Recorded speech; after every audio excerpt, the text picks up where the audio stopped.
Shalom sahabat cinta Alkitab, selamat bertemu kembali. Kita mempelajari kitab yang ke-13 dalam perjanjian baru, yaitu 1 Tesalonika. Belajar terus sampai seluruh kitab sahabat cinta Alkitab mengikutinya.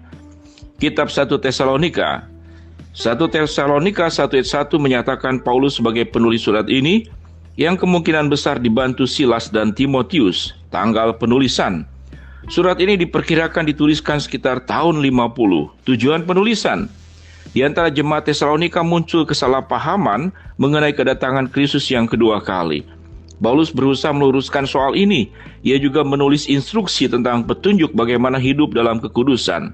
Ayat kunci 1 Tesalonika 3 ayat yang kelima, itulah sebabnya maka aku karena tidak dapat tahan lagi telah mengirim dia supaya aku tahu tentang imanmu, karena aku khawatir kalau kamu telah dicobai oleh si penggoda, dan kalau usaha kami menjadi sia-sia. 1 Tesalonika 3 ayat yang ke-7, maka kami juga saudara-saudara dalam segala kesesakan dan kesukaran, kami menjadi terhibur oleh kamu dan oleh imanmu.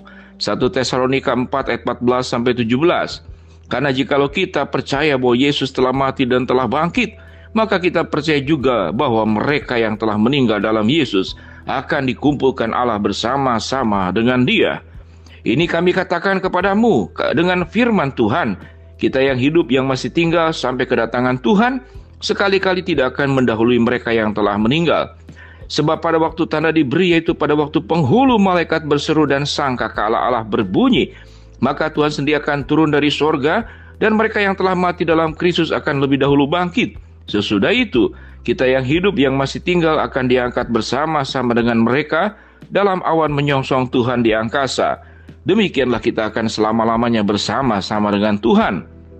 1 Tesalonika 5 ayat 16-18, bersukacitalah senantiasa, tetaplah berdoa, mengucap syukurlah dalam segala hal. Sebab itulah yang dikehendaki Allah di dalam Kristus Yesus bagi kamu. Rangkuman. 3 pasal pertama membahas soal niat Paulus yang ingin mengunjungi jemaat Tesalonika, tapi terus tidak kesampaian karena iblis menghalangi mereka. Paulus juga mengungkapkan rasa peduli kepada mereka dan sangat bersemangat ketika mendengarkan perkembangan jemaat Tesalonika. Paulus kemudian mendoakan mereka. Di pasal 4 Paulus memberi instruksi kepada orang Kristen bagaimana hidup dalam kekudusan. Paulus juga meluruskan kesalahpahaman yang ada saat itu. Dia meyakinkan mereka bahwa semua orang yang meninggal dalam Kristus pasti akan diangkat ke surga pada kedatangannya yang kedua kali. Surat ini diakhiri dengan instruksi bagaimana menjalani hidup sebagai orang Kristen. Hubungan.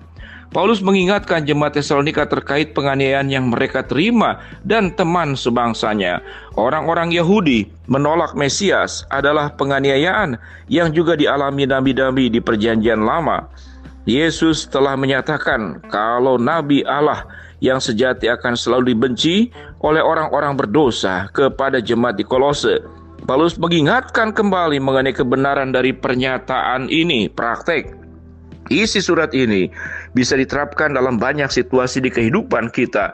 Sebagai orang Kristen, kita selalu bisa yakin baik hidup atau mati, kita akan kembali bersama-sama dengan Kristus waktu kedatangannya yang kedua kali.